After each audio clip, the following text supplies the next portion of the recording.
बिहार में नीतीश कुमार की नई टीम तैयार है और कई मंत्रियों ने कार्यभार संभाला, तो वहीं मंगलवार को कैबिनेट की पहली बैठक होगी। लेकिन इस वक्त सबसे ज्यादा चर्चा गृह विभाग को लेकर है, जिसे 20 साल बाद नीतीश कुमार ने छोड़ा, तो वहीं इसकी जिम्मेदारी सम्राट चौधरी के कंधों पर आई। लेकिन विपक्ष को इसमें साजिश की बू आ रही है, जो दावा कर रहा है कि ये नीतीश के साथ बीजेपी के खेल की शुरुआत है। सबसे बड़ी बात, आज जब कल सम्राट चौधरी ने कमान संभाली थी, तो उससे पहले बेगूसराय से एनकाउंटर की खबर आई। अब सवाल यह भी कि क्या बिहार में अपराधियों पर लगाम के लिए यूपी मॉडल की तस्वीर नजर आएगी। बिहार राज्य के मंत्री के रूप में 20 नवंबर को पटना के ऐतिहासिक गांधी मैदान में सम्राट चौधरी ने पद और गोपनीयता की शपथ ली, तो किसी ने सोचा नहीं होगा कि पद के नाम पर उन्हें सीधा गृह मंत्रालय का जिम्मा मिलेगा, वो विभाग जो सालों से मुख्यमंत्री नीतीश कुमार के पास ही था। पहली बार ऐसा हुआ कि नीतीश ने गृह मंत्रालय अपने पास नहीं रखा। बिहार में मंत्रालय के बंटवारे के बाद अब ये नया संदेश और संकेत भी मिल रहा है कि बीजेपी साफ तौर पर ड्राइविंग सीट की ओर बढ़ रही है। नीतीश कुमार भले ही मुख्यमंत्री हों, लेकिन सत्ता की पकड़ बीजेपी के हाथों में है। बिहार में बीजेपी के कोटे से 14 मंत्री बने हैं। गृह मंत्रालय बीजेपी को मिला। इस बहाने विपक्ष का हमला भी शुरू हो गया है। विपक्षी नेताओं ने कहा कि बीजेपी नीतीश कुमार को सिर्फ मोहरे की तरह इस्तेमाल कर रही है। बिहार में एनडीए गठबंधन पूरी तरह से माननीय मुख्यमंत्री के नेतृत्व में काम कर रहा है और गृह विभाग हो या कोई भी अन्य विभाग हो, सभी विभाग मुख्यमंत्री के निर्देशन पे ही काम करते हैं। और हम लोग का पूरा प्रयास है कि मुख्यमंत्री जी ने जो भरोसा हम लोग पे किया है, हम लोग मुख्यमंत्री जी के उस भरोसे पे कैसे कायम रहे और मुख्यमंत्री जी के जो विजन है, उस विजन को लेके कैसे आगे बढ़े, इसके दिशा में हम सभी मंत्री काम करेंगे। बीजेपी ने मजबूरी का किया और आपको पता है कि बीजेपी लगातार नीतीश कुमार जी के खिलाफ साजिश रच रहे। आप उठा के देखिए तो आपको पता चलेगा। बीजेपी के एजेंडे में ही था यह चुनाव बीजेपी का होगा, नीतीश कुमार जी का नहीं होगा। नीतीश कुमार जी एक मोहरा थे।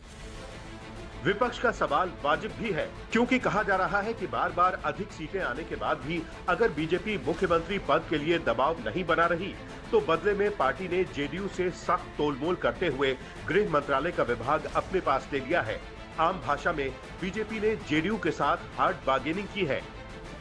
ये तो विशेषाधिकार है मुख्यमंत्री जी का, और किस मंत्री को कौन विभाग मिलेगा, कौन डिपार्टमेंट अपने पास होगा, वो तो विशेषाधिकार है मुख्यमंत्री जी का। जो निर्णय उन्होंने लिया उसका मैं स्वागत करता हूँ। हम लोग पहले ही से कह रहे थे कि सिर्फ और सिर्फ नीतीश कुमार इस बार चेहरा रहेंगे और सारा खेल भारतीय जनता पार्टी उनके चेहरे को सामने रख करके खेलने का कार्य करेगी।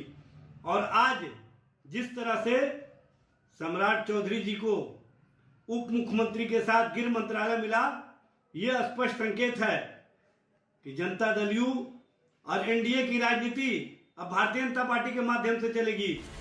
सम्राट चौधरी ने भी बिहार के गृह मंत्रालय का कार्यभार संभालते हुए बड़े साफ शब्दों में कह दिया है कि राज्य में कानून व्यवस्था के हालात और उसे बेहतर करने पर अब कोई समझौता नहीं होगा।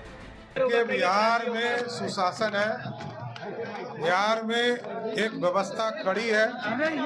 बिहार का सुशासन लगातार बिहार में अराजकता को समाप्त किया है, जंगल राज को समाप्त किया है। उस व्यवस्था को पूर्ण रूप से स्थापित किया जाएगा। लेकिन ये जरूर कहूंगा कि अपराधियों के लिए खैर नहीं है, अपराधी के लिए ये बिहार नहीं है। बिहार से बाहर ही अपराधी को जाना हो। सम्राट चौधरी के गृह मंत्री बनते ही एक्शन भी शुरू हो चुका है। बेगूसराय में पुलिस और बदमाश के बीच मुठभेड़ हुई और शातिर अपराधी शिवदत्त राय का पुलिस ने हाफ एनकाउंटर कर दिया। सवाल ये भी है कि क्या देश के गृह मंत्री अमित शाह ने बिहार चुनाव के प्रचार के दौरान ही इसकी बानगी अपने बयानों के जरिए दे दी थी कि सम्राट का कद नतीजों के बाद और बढ़ने वाला है। आप भरोसा रखिए, सम्राट जी को प्रचंड बहुमत से जिताइए। मोदी जी सम्राट जी को बड़ा आदमी बनाएंगे, बड़ा आदमी बनाएंगे। बेशक जेडीयू इस फैसले को नीतीश का विशेषाधिकार बता रही है, लेकिन सियासत में हर फैसले का कोई न कोई मतलब जरूर होता है। क्या बिहार में अब बीजेपी बिग ब्रदर की भूमिका में आ चुकी है, या सम्राट चौधरी को किसी और भी बड़ी जिम्मेदारी के लिए तैयार किया जा रहा है? आज तक ब्यूरो।